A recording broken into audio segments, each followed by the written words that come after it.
NCERT pattern पर आधारित सभी कक्षाओं के गणित को सीखने के लिए सब्सक्राइब करिए एनसीईआरटी सॉल्यूशन एकेडमी चैनल को और दबाइए बेल का आइकन। इससे हर वीडियो के नोटिफिकेशन आपको मिले सबसे पहले।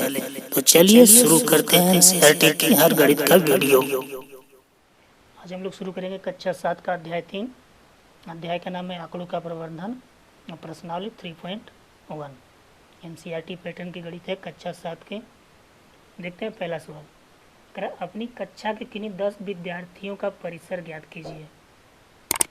तो कोई भी 10 विद्यार्थियों का जो भी हो कुछ भी मान हम ले सकते हैं। तो मान लेते हैं कि 10 विद्यार्थियों का माना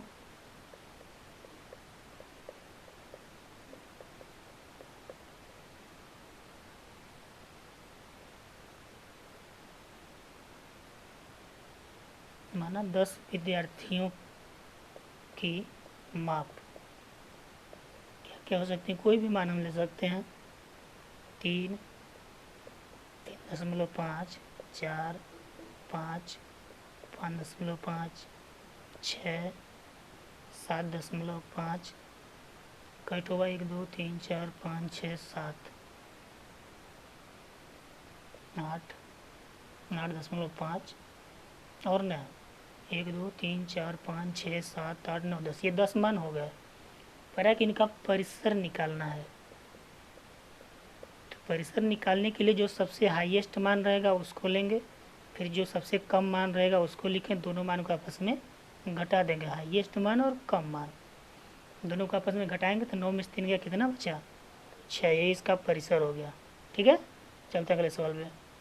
दूसरा नंबर सवाल करें कक्षा के मूल्यांकन में प्राप्त किए गए निम्नलिखित अंकों का सारणीबद्ध रूप से संगठित कीजिए। कुछ मान दिया हुआ है, इसमें दिया है 4 दिया है, 6 दिया है, 7, 5, 3, 5 है, 4 है, फिर 5 है, 2 है, 6 है, 2 है, 5 है, फिर 1 है, फिर 9 है, 6 है, उसके बाद 5 है, फिर 8 है, फिर 4 है, फिर 6 और उसके बाद 7। ये इतने नंबर दिए हुए हैं। करा कि सबसे पहले इसका एक सारणीबद्ध बनाइए, सारणीबद्ध रूप से। इस नंबर में हम देख रहे हैं 1 से लेकर के टोटल 9 तक की गिनती हमको दिखाई दे रही है। तो उसको हम सारणीबद्ध से कैसे करते हैं देखिए। इसके लिए 3 कॉलम बनाएंगे। यहाँ पे यहाँ लिखेंगे सारणीबद्ध रूप। कैसे करेंगे, यहाँ एक कॉलम अंक के लिए, एक कॉलम मिलान चिन्ह। ये जो मिलान चिन्ह है इसको टैली चिन्ह भी बोलते हैं। और एक कॉलम बनेगा बारंबारता के लिए। ठीक है, अब मैं वीडियो थोड़ा सा पुश करके बना के आपको समझाता हूँ। देखिए साड़ी यहाँ पर बन चुका है। साड़ी बनाने के लिए इसमें जितना भी नंबर दिया है सभी नंबरों को पहले हम सीरियल क्रम में लिख लेंगे। इसमें हमने देखा 1 से 9 तक है तो 1 से 9 तक का नंबर हमने यहाँ पर लिख लिया। उसके बाद आता है बारंबारता। तो बारंबारता क्या करेंगे, जो संख्या जितनी बार इस लाइन में आया रहेगा उतनी बार हम यहाँ पर लिखते हैं। जैसे हम 1 देख रहे हैं तो पूरे साड़ी में 1 सिर्फ एक जगह दिख रहा है तो मैंने 1 लिख दिया। 2 देखिए कहाँ कहाँ है, 1 यहाँ पर है, 1 यहाँ पर है और कहीं नहीं, 2 जगह है तो मैंने यहाँ 2 लिख दिया। इसी प्रकार सारी संख्याओं को हमने लिख दिया। टोटल योग यहाँ पर 20 बता रहा है। अब इसे भी हम काउंट करके चेक करेंगे तो ये भी कितना है, 20 ही है। मैंने काउंट किया, आप लोग भी कर लीजिएगा। उसके बाद आता है मिलान चिन्ह का। तो मिलान चिन्ह ये बारंबारता को ही मिलान चिन्ह के रूप में हम दर्शाते हैं। यदि 1 से 3 तक इसमें संख्या रहेगा, 4 तक रहेगा तो उसको हम इस प्रकार से दर्शाएंगे। 1 है तो 1, 2 है 2, 3 है 4 जैसा रहेगा। जब 5 रहेगा तो हम 4 पाई खींच करके क्रॉस कर देंगे। ठीक है, ये 5 चिन्ह हो गया। ये सारणीबद्ध रूप से हमको दर्शाना था, हमने दर्शा दिया। अब इसमें कुछ क्वेश्चन दिए हुए। पहला क्वेश्चन कह रहा है कि सबसे बड़ा अंक कौन सा है।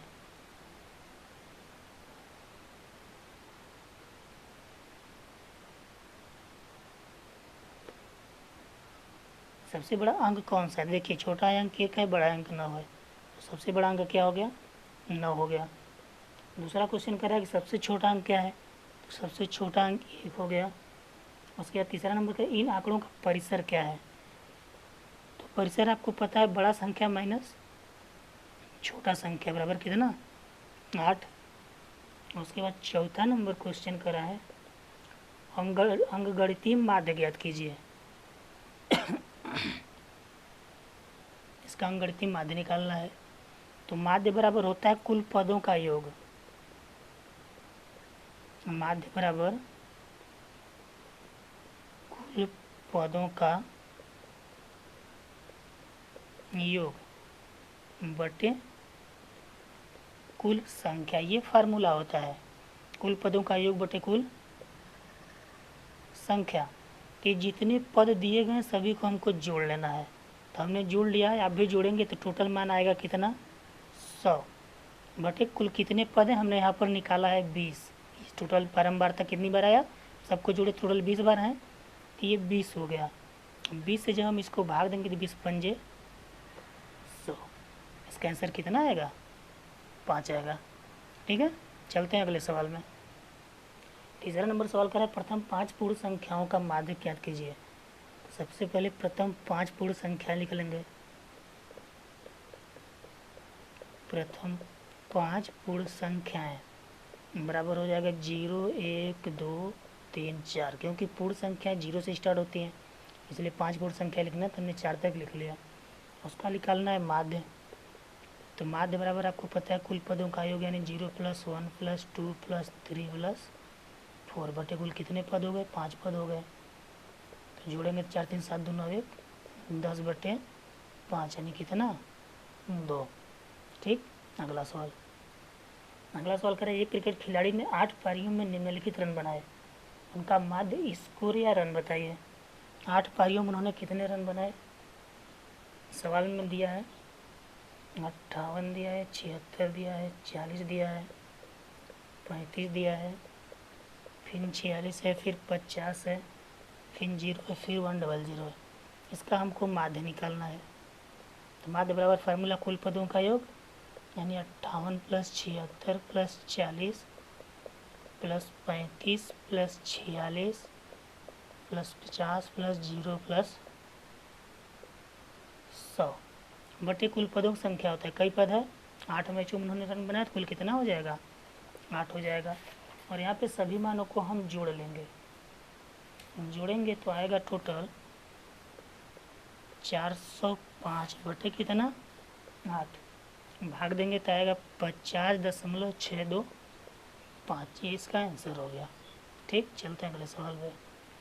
5वां नंबर सवाल दिया है निम्नलिखित सारणी प्रत्येक खिलाड़ी द्वारा 4 खेलों में अर्जित किए गए अंकों को दर्शाती है। सारणी दिया है ऊपर, आप लोग सवाल में देख सकते हैं। अब इससे रिलेटेड सवाल पूछ रहा है। पहला सवाल कर रहा है 5वां का पहला, प्रत्येक खेल में ए द्वारा अर्जित औसत अंक ज्ञात करने के लिए माध्य ज्ञात कीजिए। मतलब ए का माध्य निकालना है। ए द्वारा अर्जित अंक का माध्य। तो सवाल में आप देख रहे हैं ए कुल 4 मैच खेला है, कितना 14 + 16 + 10 + 10 बट्टे 4 मैच खेला है तो 4 हो जाएगा। अब इसको जोड़ लेंगे टोटल को, तो 6 4 10 और ये हो जाएगा, निकाल रहे हैं 6 4 10 2 2 4 1 5 50 बट्टे 4। इसको डिवाइड कर लेंगे 2 से तो हो जाएगा 25 बटे 2। और जब हम इसको भाग देंगे 25 में 2 का तो आएगा कितना 12.5। ये इसका औसत मान हो गया। इसी प्रकार से दूसरा नंबर सवाल कर रहा है कि प्रत्येक खेल में सी द्वारा अर्जित माध्य अंक ज्ञात करने के लिए आप कुल अंकों को 3 से भाग देंगे या 4 से, और क्यों। तो इसका पहले माध्य निकाल लेते हैं। सी का माध्य निकालेंगे। यहाँ पर माध्य बराबर हो जाएगा ये 8 11 + 13। ये 3 ही मैच खेला है। सवाल में आप देख सकते हैं एक मैच नहीं खेला, इसलिए हम 3 ही लेंगे। हो जाएगा 3 1 4 8 4 12 1 2 1 3 32 बटे 3। इसको जब हम भाग देंगे तो आएगा लगभग 10.66।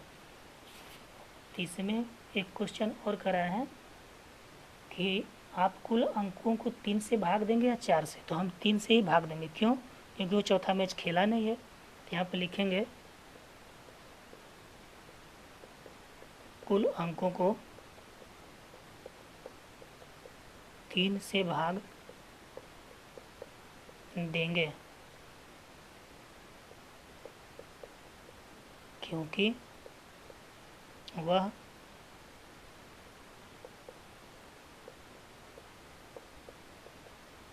चौथा मैच नहीं खेला था। ठीक है, चलिए एक सवाल और इसमें तीसरा नंबर देखते हैं। 5वें का तीसरा नंबर सवाल करें। बी ने सभी 4 खेलों में भाग लिया, तो माध्य किस प्रकार ज्ञात करेंगे। बी का माध्य निकालना है। तो बी ने चारों में मैच खेला है, यानी पहले में 0 रन बनाया, दूसरे में 8 रन, तीसरे में 6 रन और चौथे में 4 रन बटे कितना 4। इसमें 4 मैच खेला, भले 0 रन बनाया। तो ये हो जाएगा 6 4 10 8 18 बटे 4। 2 से काटेंगे, दोनों 18, 2 दूना 4, यानी बराबर क्या मिलेगा 9 बटे 2। भाग देंगे तो 2 चौके 8 और 2 पंजे 10, यानी 4.5। ये आंसर हो जाएगा। चौथा नंबर क्वेश्चन कर रहा है किसका प्रदर्शन सबसे अच्छा रहा। तो ध्यान दीजिए, जो ए वाला हमने औसत निकाला था वो आया था 12.5, ये सबसे हाईएस्ट है। बी वाले का आया था 10.66 और इसका आया है 4.5। तो कह रहा है सबसे अच्छा प्रदर्शन किसका रहा। तो सबसे अच्छा प्रदर्शन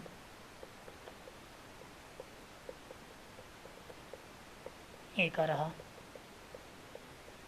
ठीक, अगला सवाल 6वां नंबर क्वेश्चन करें। विज्ञान की एक परीक्षा में विद्यार्थियों के एक समूह द्वारा 100 में से प्राप्त किए गए अंक, ये कुछ अंक उन्होंने प्राप्त किया है, ज्ञात कीजिए। कुछ सवाल नीचे दिए गए हैं। तो ध्यान दीजिए, ये अंक दिया है, इसको मैंने सबसे पहले आरोही क्रम में कर लिया। आरोही क्रम में इसलिए कर लिया कि जो पहला सवाल करा कुछ विद्यार्थियों द्वारा प्राप्त सबसे अधिक अंक और सबसे कम अंक कौन कौन से हैं। तो इसको हम आरोही क्रम में करेंगे तभी तो पता चलेगा। आरोही क्रम मतलब बढ़ते से छोटा से बड़ा के क्रम में। ठीक है, तो पहला सवाल देखते हैं। पहला करा है कि विद्यार्थियों द्वारा प्राप्त सबसे अधिक अंक और सबसे कम अंक। तो हम देख सकते हैं अधिक अंक सबसे क्या है 95, अब कम अंक क्या है 39। ठीक, दूसरा नंबर सवाल करा है प्राप्त अंकों का परिसर। परिसर आपको निकालना है, पता है परिसर बराबर जो सबसे हाईएस्ट मान होता है माइनस जो सबसे कम मान होता है, दोनों को हम घटा लेंगे। ये हो गया 15, 15 में से 9 गया 6, ये बचा 8, 8 में से 3 गया 5, 56 इसका आंसर हो गया।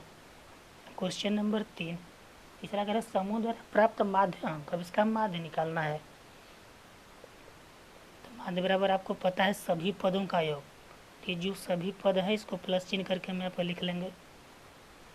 तो 39 प्लस 48 प्लस 56 प्लस जगह नहीं इसलिए हम नीचे लिख रहे हैं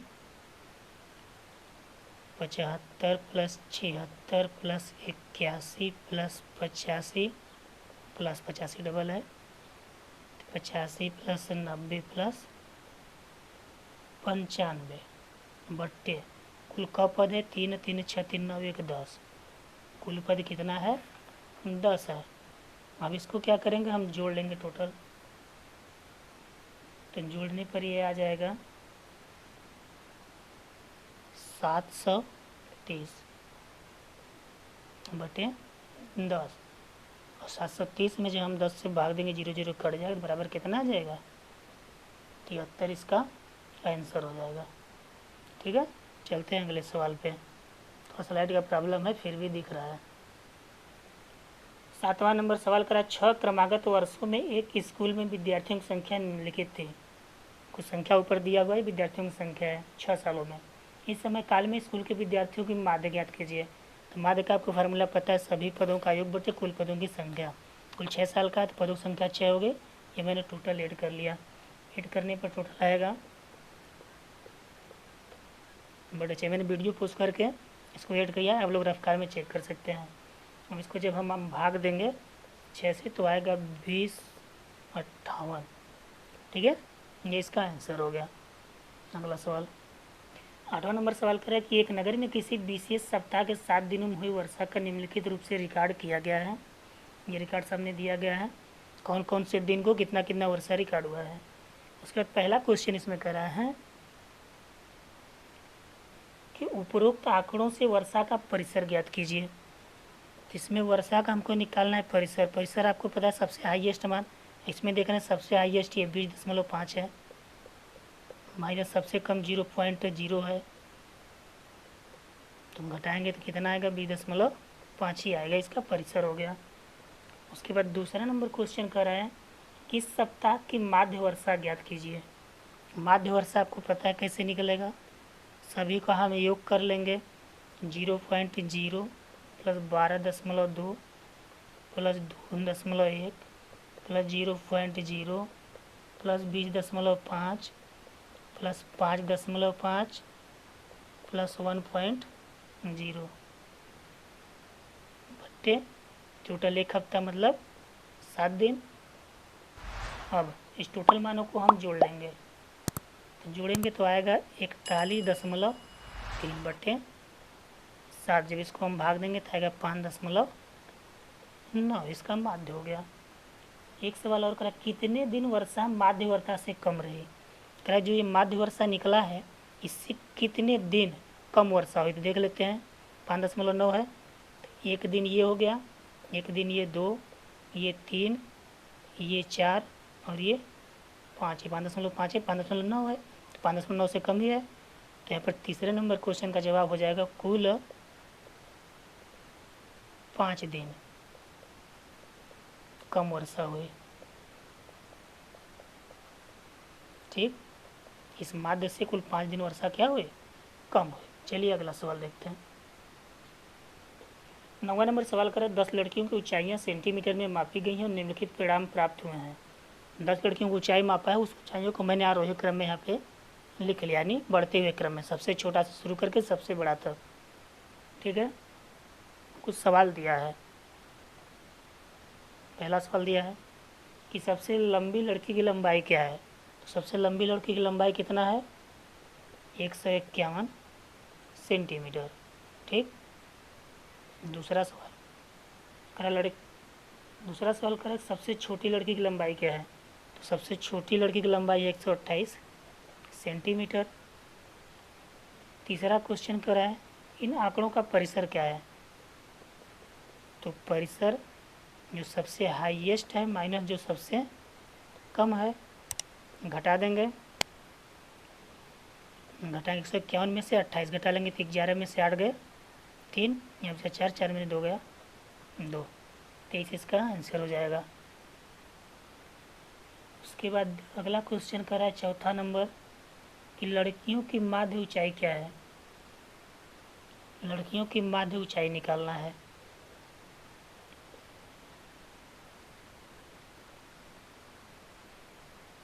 तो माध्य ऊंचाई बराबर हो जाएगा, सभी का योग कर लेंगे, टोटल जितनी संख्या है यानी 128 प्लस 132 प्लस 135 139 141 143 146 149 150 और 151। अब लाइट थोड़ा सा जकड़ गई, अभी ज़्यादा दिक्कत हो रहा है लाइट से। मैं थोड़ा लाइट देखता हूँ, यहाँ लाइट का थोड़ा सा अभाव हो गया। बट्टे में टोटल संख्या 10 है। अब क्या करेंगे, इस सभी संख्याओं को ऐड कर लेंगे, तो ऐड करने पर आएगा ये 14 बट्टे 10, भाग देंगे कितना आ जाएगा 141.4, ये इसका माध्य हो गया। उसके बाद लास्ट क्वेश्चन करा है कितनी लड़कियों की लंबाई माध्य लंबाई से अधिक है। 141 से ज़्यादा कितने की वो हमको बताना है, तो हम देख लेंगे इसके बाद 1 2 3 4 5, तो 5वें नंबर सवाल का आंसर हो जाएगा कुल 5 लड़कियों की लंबाई ज़्यादा है, आप लोग कर लेंगे, जगह नहीं इधर। कुल 5 लड़कियों की लंबाई ज़्यादा है। ये प्रश्नावली समाप्त हुआ। अगर वीडियो पसंद आए तो वीडियो को लाइक करिएगा, चैनल को सब्सक्राइब करिएगा और वीडियो को अपने दोस्तों में शेयर अवश्य करिएगा। ठीक है, धन्यवाद।